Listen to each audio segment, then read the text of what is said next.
নবীউল আরব ওয়াল আজম হযরত নবী আলাইহিস সালাতু ওয়াস সালাম হাদিস শরীফের মধ্যে বলেন, যখন মানুষ মৃত্যুবরণ করে, মানুষ যখন কবরের মধ্যে চলে যায়, তখন তার আমলের সব দরওয়াজা বন্ধ হয়ে যায়। কিন্তু এমন তিনটে আমল আছে, বান্দা যদি করে দিতে পারে দুনিয়া থাকা অবস্থায়, তার আমল নামা কবরের মধ্যে পৌঁছতেই থাকবে। সুবহানাল্লাহ। এক নাম্বার হলো সদকায়ে জারিয়া। ভাই দেখুন, আমাদের এই কওমি মাদ্রাসাগুলো আপনাদের অবদানে চলে, ঠিক কি না? আমাদের এই কওমি মাদ্রাসাগুলো জাতির মাদ্রাসা বলা হয়। কওমি মাদ্রাসা অর্থ জাতির মাদ্রাসা। আপনাদের সাহায্য সহযোগিতায় কওমি মাদ্রাসাগুলো চলে। তাই আপনারা যেই টাকা পয়সা দান করেন, ইনশাআল্লাহ কবরের মধ্যে যাওয়ার পর আপনারা পাবেন। এটা হচ্ছে এক নাম্বার, সদকায়ে জারিয়া। আরেকটা হলো আও ইলমিন ইউনতাফাউ বিহি।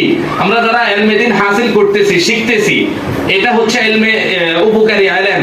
এই ইলম মানুষ কবরের মধ্যে যাওয়ার পরেও তার সওয়াব বুঝতে থাকে। ভাই আমরা এখন যারা মুরব্বী হয়ে গিয়েছি, আমরা কি এখন বর্তমানে শৈখালী ইসলামিয়া মদিনাতুল উলুম মাদ্রাসায় ভর্তি হয়ে নুরানি বিভাগে এই সমস্ত জিনিস শিখতে পারবো? না, সম্ভব না। তাহলে আমাদের কি অপশন? আমাদেরকে হক্কানি রব্বানির বড় বড় উলামায়ে কেরাম, হাফেজে কোরআন ছাত্রদের সাথে সম্পর্ক ধরে আমাদের যেই জিনিসগুলো ভুল রয়েছে, এই জিনিসগুলো শিক্ষা করতে হবে। আমি যদি এই ভুলগুলো নিয়ে কবরে যাই, তাহলে আল্লাহ তাআলার নিকট আমার জবাবদিহি করতে হবে। আমার ওই সময় কোনো জবাব থাকবে না। তাই আমাদেরকে এই বিষয়গুলো শিখতেই হবে, এগুলা ফরজ। তাই ইলমে দ্বীন হাসিল করতে করতে যদি আমি মৃত্যুবরণ করি, তাহলে আমার কবরের মধ্যে সওয়াব পৌঁছতে থাকবে। সুবহানাল্লাহ। আরেকটা হচ্ছে আওয়ালাদিন সালিহিন ইয়াদউলা। আমি যদি আমার সন্তানাদিদেরকে ইলমে দ্বীন শিক্ষা করে, ইলমে দ্বীন হাসিল করায় একজন নেককার, পরহেজগার, আল্লাহওয়ালা, মুফতি, মুহাদ্দিস, শাইখুল হাদিস বানিয়ে যেতে পারি, তাহলে আমি যখন কবরে চলে যাব, আমি যখন মৃত্যুবরণ করব, তখন আমার কবরের মধ্যে এর সওয়াব পৌঁছতে থাকবে। সুবহানাল্লাহ।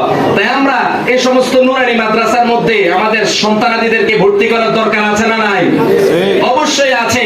আমি যদি আপনি যদি আপনার সন্তানাদিদেরকে এই সমস্ত মাদ্রাসায় ভর্তি করিয়ে হক্কানি আলেম, রব্বানি, কুতুব বানান, তাহলে আপনার অবশ্যই কবরে সওয়াব পৌঁছতে থাকবে। আল্লাহ তাআলা আমাদেরকে আমল করার তৌফিক দান করুক।